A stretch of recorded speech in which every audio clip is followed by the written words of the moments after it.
K P Anilkumar കൂടി ചേരുന്നുണ്ട്. നിർഭൻ, ശ്രീ അനിൽകുമാർ, അതായത് കൈരളി ന്യൂസ് പരാതിയുടെ പകർപ്പ് അടക്കമാണ് പുറത്തുവിടുന്നത്. കോഴിക്കോട് DCC ഓഫീസ് നിർമ്മാണവുമായി ബന്ധപ്പെട്ട വൻ ക്രമക്കേട്, ഇതിൽ KPCC നേതൃത്വത്തിനാണ് ഇപ്പോൾ പരാതി നൽകിയിരിക്കുന്നത്. അല്ല, ഈ കോൺഗ്രസിനകത്ത് ഇത്തരത്തിലുള്ള ക്രമക്കേടുകൾ ഒരു പുതിയ കാര്യം ആണ് എന്ന് എനിക്ക് തോന്നുന്നില്ല. കാരണം കോൺഗ്രസിനകത്ത് എപ്പോഴും ഏതിനും എന്ത് നടക്കുമ്പോഴും ഒരു തട്ടിപ്പതിന്റെ പുറകിലുണ്ടാവും എന്നുള്ള കാര്യം തർക്കമില്ലല്ലോ.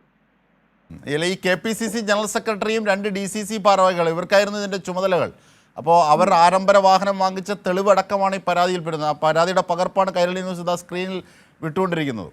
അല്ല, അത് മാത്രമല്ലല്ലോ, അതുമായി ബന്ധപ്പെട്ട് ഇതിനകത്ത് ഒരു കാര്യം മനസ്സിലാക്കേണ്ടത്, കോൺഗ്രസിനകത്ത് ഏതെങ്കിലും ഓഫീസ് ഉണ്ടാക്കണം എന്ന് തീരുമാനിക്കുമ്പോൾ തന്നെ അതിനകത്ത് വലിയൊരു തട്ടിപ്പുണ്ട് എന്നുള്ള കാര്യം വളരെ പച്ചയായ യാഥാർത്ഥ്യമാണ്. അപ്പൊ തട്ടിപ്പ് നടത്താൻ വേണ്ടിയാണ് ഇത്തരത്തിലുള്ള ഒരു കാര്യം തുടങ്ങുന്നത് തന്നെ. അല്ലാതെ സുതാര്യമായതോ അല്ലെങ്കിൽ എന്താ പറയാ ആളുകൾക്ക് ബോധ്യപ്പെടുത്തുന്ന രീതിയിലോ കണക്കുകൾ കാണിക്കുന്ന ഒരു സംവിധാനം ഇല്ലല്ലോ. ഇപ്പൊ AKG സെന്ററിന്റെ പണി കഴിഞ്ഞു. AKG സെന്ററിന്റെ എന്താ പറയാ ആ കെട്ടിയതിന്റെ കൃത്യമായ കണക്ക് സുതാര്യമായി ജനങ്ങൾക്ക് മുമ്പിലുണ്ട്. പാർട്ടി അംഗങ്ങൾ മാത്രമാണ് അതിന് വേണ്ടി പണം കൊടുത്തിട്ടുള്ളത്. അതിന് എത്ര പണം പിരിച്ചു എന്നതിന് കണക്കുണ്ട്. ഇത് നാട്ടിലുള്ള ആളുകളോടെല്ലാം പിരിക്കുന്നത്. ഇപ്പൊ ഞാൻ KPCC വലിയ തട്ടിപ്പല്ലേ. ഇപ്പൊ എത്ര 139 ചലഞ്ചോ 137 ചലഞ്ചോ എന്തൊരു സംഭവം ഉണ്ടല്ലോ. അതിന്റെ പേരില് KPCC ട്രഷറർ മരണപ്പെടാനുള്ള കാരണമെന്ന് ആ KPCC മുൻ ട്രഷറുടെ മകൻ പരാതി കൊടുത്തില്ലേ. ഇന്നലെ ചോദ്യം ചെയ്തു. കെ സുധാകരനെ തന്നെ ഇന്നലെ ചോദ്യം ചെയ്തു. അല്ല, അത് വയനാട്ടിലെ ട്രഷറുടെ ഞാൻ പറഞ്ഞ KPCC ട്രഷറർ അദ്ദേഹത്തിന്റെ മരണം. അപ്പൊ KPCC കോൺഗ്രസ് പാർട്ടിക്കകത്ത് ഓരോ ആളുകളും മരിക്കുമ്പോഴും അവരെല്ലാം ഇതിനകത്ത് ചോദ്യം ചെയ്യപ്പെട്ട ആളുകളാണ് എന്ന് മനസ്സിലാക്കണം.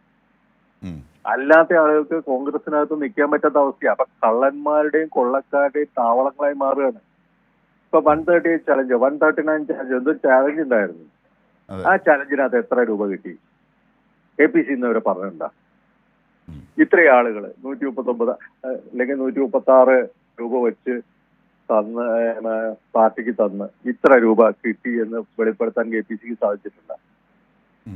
ഇപ്പൊ ഈ കോഴിക്കോട് DCCയുടെ കെട്ടിടം ഞങ്ങൾ ഇത്ര പേരിൽ നിന്ന് ഇത്ര രൂപ പണം പിരിച്ചു, ഇത്ര രൂപയുണ്ട്, കണക്ക് പ്രസിദ്ധപ്പെടുത്തിയിട്ടുണ്ടോ? പ്രസിദ്ധപ്പെടുത്തി കഴിഞ്ഞാൽ ബാക്കിയുള്ള പൈസ കൊടുത്ത ആളുകൾ പറയില്ലേ ഞങ്ങൾ എത്ര കൊടുക്കുന്നത്.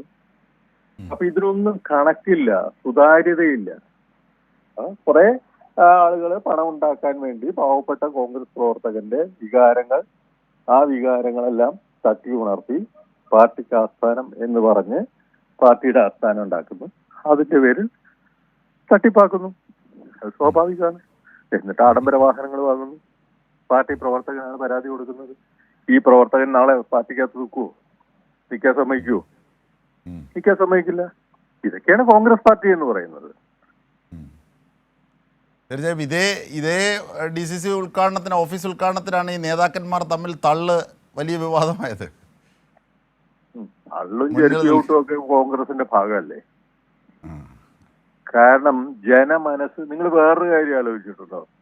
ഈ പറയുന്ന ഇപ്പൊ ഒരു മണ്ഡലം പ്രസിഡന്റ് അല്ലെങ്കിൽ ബൂത്ത് പ്രസിഡന്റ് ആയിട്ട് ആരെങ്കിലും ഒരാളെ നിയമിച്ചാൽ പിന്നെ നാട്ടില് മുഴുവൻ ഫ്ലെക്സാ.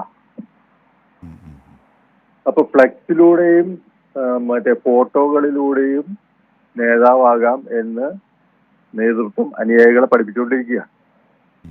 അല്ല, പ്രവർത്തനത്തിന്റെ അടിസ്ഥാനത്തിൽ ജനമനസ്സുകളിൽ കയറാനല്ല അണികളെ പഠിപ്പിക്കുന്നത്. പിന്നെ ഈ ഫ്ലെക്സ് വെക്കുമ്പോൾ ഇതൊക്കെ വീട്ടിൽ നിന്ന് പൈസ കൊടുത്തിട്ടാണല്ലോ വെക്കുന്നത്, അല്ലല്ലോ. ഇത് മറ്റുള്ള ആളുടെയും കയ്യിൽ നിന്ന് വാങ്ങിയിട്ടല്ലേ. അപ്പൊ ആ പണം എങ്ങനെ ലഭ്യമാകുന്നു? അതിനെന്താ ഗുണമുള്ളത്?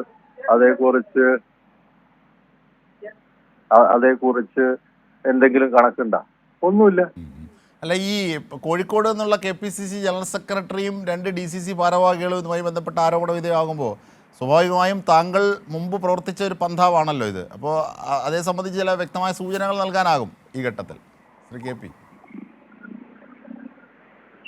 അല്ല, അതേക്കുറിച്ച് എനിക്ക് അറിയില്ല. കാരണം ഇതിന്റെ നേതൃത്വത്തിൽ ഇരിക്കുന്ന ആളുകൾ KPC ഓഫീസ് ഉണ്ടാക്കിയത്. KPC ഓഫീസിനകത്തുനിന്ന് കയറി നോക്കി അറിയാം അതിന്റെ പണി എന്താണെന്നാണ്.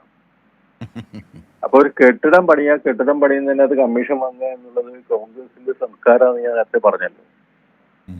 ഏറ്റവും മോശം തടി കൊണ്ട് വാതിലും ജനലും പണിയുക, എന്നിട്ട് അതിന് വലിയ ബില്ലിടുക, എന്നിട്ട് ആ പണം സ്വരൂപിക്കുക, കൈക്കലാക്കുക, അതിന് ഒത്താശ ചെയ്ത് കൊടുക്കുക, ഇതൊക്കെയാണ് നടക്കുന്നത്. തീർച്ചയായും വളരെ നന്ദി ഈ ഘട്ടത്തിൽ ഞങ്ങളോട് സഹകരിച്ചത് കെ പി.